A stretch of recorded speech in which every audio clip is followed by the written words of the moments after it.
কেন আমি করতে যাবো বিয়ের আগে এসব? আমি চাই একজন মনের মতন মানুষ যে আমাকে ভালোবাসবে, আমাকে সে বুঝবে, সে আমার দেহের দিকে তাকাবে বিয়ের আগেই। ওরকম লোকের তো আমার কোনো দরকার নেই। প্রেম ভালোবাসা করতে গিয়ে সে আমাকে না দেখে আমার দেহের দিকে তাকাবে, ওইরকম প্রেম ভালোবাসা আমার দরকার নেই। আসসালামু আলাইকুম। ওয়ালাইকুম সালাম। আসসালামু আলাইকুম। ওয়ালাইকুম সালাম। ভালো আছেন? এই তো ভালো আছি, আপনি কেমন আছেন? জি আলহামদুলিল্লাহ ভালো। আপু আপনার নামটা কি জানো? আমার নাম রত্না। আপনার নাম ভাবনা? রত্না। রত্না, বাবা অনেক সুন্দর নাম তো। আপু আপনার কি পড়ালেখা জানেন? হ্যাঁ, কিছুটা করেছিলাম। কিছুটা বলতে? এসএসসি। এসএসসি। জীবনে প্রেম ভালোবাসা কি কিছু করছেন নাকি? হ্যাঁ, ভালোবাসা করেছিলাম, কিন্তু তাকে শুধু দেখি দিনকে দিন তার আমাকে না, আমার দেহের দিকে তার আকর্ষণ। আসলে একটা জিনিস কি আপু জানেন, মানে ছেলে মানুষেরা সবসময় ওই মানে মেয়েদের ওই জিনিসগুলোতে কিন্তু মানে বেশি আক্ষেপ হয়ে পড়ে, তাই না?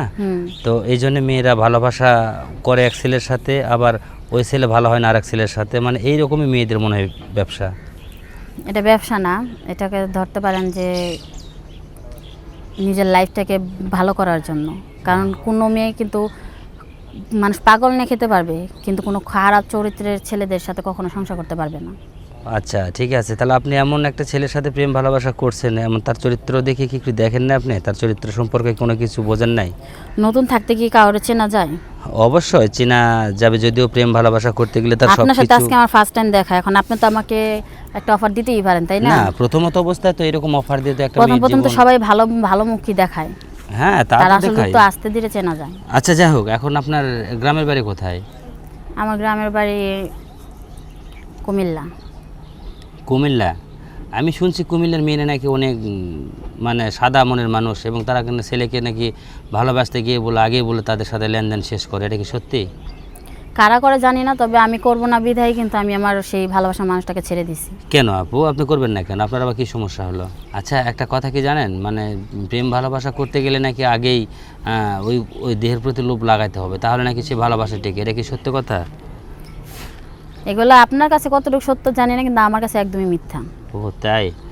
আচ্ছা যাই হোক, এখন আপনি আমাদের এখানে আসছেন, যদি আপনি প্রেম ভালোবাসা করে ব্যর্থ হয়ে গেছেন, তাই না? ব্যর্থতা হওয়ার পরে মানুষের জীবনে অনেকটা একটা কষ্টের জীবন আসে, হয়তো কারো কোনো অনেক শোচনীয় হয়ে পড়ে। তো সেই ক্ষেত্রে আপনি যদি আমাদের এখানে যদি কিছু একটু বলেন, তাহলে আপনার জীবন মানে বৃত্তান্তটা আর কি, তাহলে হয়তো অনেকে অনেক কথা শুনে আপনাকে কমেন্ট করতো, বা আপনার নাম্বার নিয়ে ফোন দিয়ে আপনার সাথে যোগাযোগ করে আপনাকে হয়তো সরাসরি বিয়ের অফারে দিত। এইরকম কিছু একটা কথা আপনি বলতেন যদি। ভিউয়ার্স, আমি এখানে আসছি আজকে আপনাদের মাঝে কিছু কথা বলার জন্য। আর অলরেডি অনেক কথাই বলে ফেলেছি, তবে আমি এটুকুই বলবো যে আমি এখানে আসছি আমার মনের মতন একজন মানুষ যদি কেউ হতে পারে, যে আমাকে বুঝবে, আমাকে সম্মান করবে, ওরকম যদি কোনো মানুষ হয়ে থাকে, তাহলেই আমাকে আমার এখানে স্ক্রিনে নাম্বার দেওয়া থাকবে, সেই নাম্বারে আমার সাথে যোগাযোগ করবেন। আচ্ছা এখন আপনি নাম্বার বললেন, আপনার নাম্বার কি আপনি দেবেন? হ্যাঁ, অবশ্যই দেব। তাহলে আপনার নাম্বারটা অবশ্যই দর্শকদের দিয়ে দিন, কারণ দর্শক আপনার প্রতি যদি ভালোবাসা তাদের থাকে আর আপনাকে যদি তারা চায়, অবশ্যই তো আপনাকে নাম্বারটা দিতে হবে। আর সেই ক্ষেত্রে যদি আপনাকে বলে যে আপনার সাথে প্রেম ভালোবাসা করবে, তখন আপনি কি করতে চাবেন?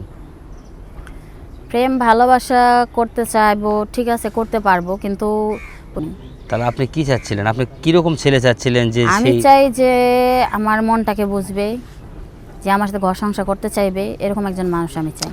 হ্যাঁ, জগতের তো সব ছেলেরা তো একমত, তাই না? এখন মেয়েরা যদি একটা সরলতার সুযোগ ছেলেদের যদি দিয়ে রাখে, আর ছেলেটা যদি এরকম একটা কিছু করে যদি চলে যায়, তাহলে আপনি কি করবেন? আর কে দিবে জানি না, তবে আমি দিব না। তাই? আসলে আপনার কথাবার্তা শুনে অনেক ভালো লাগলো আমাকে। আর আপনি স্ক্রিনে দেওয়া নাম্বারটা দিয়ে যদি ফোন দিবে, আপনার ছেলে কোন ছেলে পছন্দ হবে, অনেক ছেলেই তো আছে, যদি আপনার মনে করেন সেটা যে আমি আমার পছন্দ মতনই নেব,